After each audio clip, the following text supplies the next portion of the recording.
আসসালামু আলাইকুম ওয়া রাহমাতুল্লাহি ওয়া বারাকাতুহু। সম্মানিত প্রিয় উপস্থিতবৃন্দ, আজকের এই ভিডিওতে জানবো স্বপ্নে কি দেখলে কি হয়, কিছু গুরুত্বপূর্ণ বিষয় নিয়ে আল্লামা ইবনে সিরিনের কিতাব থেকে।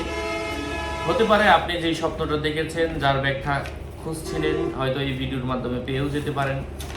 আলোচনা বুঝতে সাথেই থাকবেন। এখনও যারা চ্যানেলটি সাবস্ক্রাইব করেননি, সাবস্ক্রাইব করতে ভুলবেন না। প্রত্যেক ভিডিওতেই বলি, ভেরিফাই চ্যানেলের ডেসক্রিপশন বক্সে ক্লিক করলে পেজ এবং আইডি আসবে। শুধু শুধু আমার নাম লিখে ফেসবুকে সার্চ করবেন না, হাজার আইডি আসবে। আমার নাম ছবি থাকলে আমি না, প্রত্যেক ভিডিওতে আমি সাবধান করি, সতর্ক করি।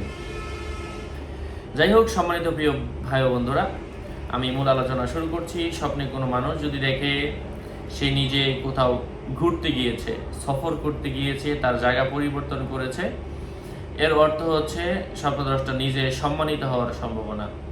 স্বপ্নে নিজেকে গোলাম বানিয়ে বিক্রি করা দেখার অর্থ হচ্ছে আল্লাহ তাআলা তাকে সংকটে ফেলবেন, তবে অপদস্থ করবেন না।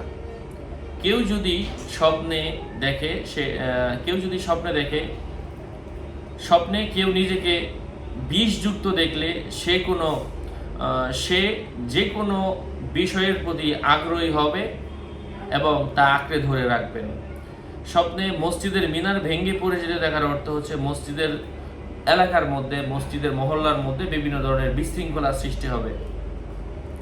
মুক্তার তালাশে সাগরে ডুব দিতে দেখলে বাচ্চার পক্ষ থেকে ধনভাণ্ডার অথবা সম্পদ তলব করবে। খেজুরের পাতা দেখার অর্থ হচ্ছে ছাগলের পশমের আলামত।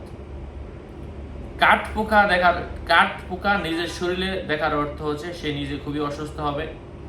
স্বপ্নে কোনো মানুষ কলম দেখার অর্থ হচ্ছে সে জ্ঞান পাবে, এলেম পাবে।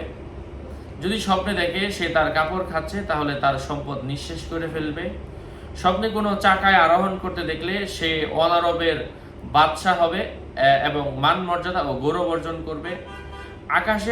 আকাশে খোলা দরজা দেখলে ওই বছর প্রচুর বৃষ্টি হবে। স্বপ্নে কোনো দরজা ঠক ঠক করতে দেখার অর্থ হচ্ছে তার দোয়া কবুল হবে, কারণ যে বারবার দরজা ঠক ঠক করে তার জন্য দরজা খোলা হয়। বেশিরভাগ উদ্দেশ্যের ক্ষেত্রেই সে নিজে সফল হবে। স্বপ্নে অন্যের প্রতি শক্তি ও মর্যাদা অর্জিত হতে দেখার অর্থ হচ্ছে রাজত্ব ও কর্তৃত্বের লক্ষণ। সম্পদের থলে ও উত্তম সামগ্রী দেখা স্থানান্তরের ইশারা, মিশ্রিত এমন কিছু বোঝায়।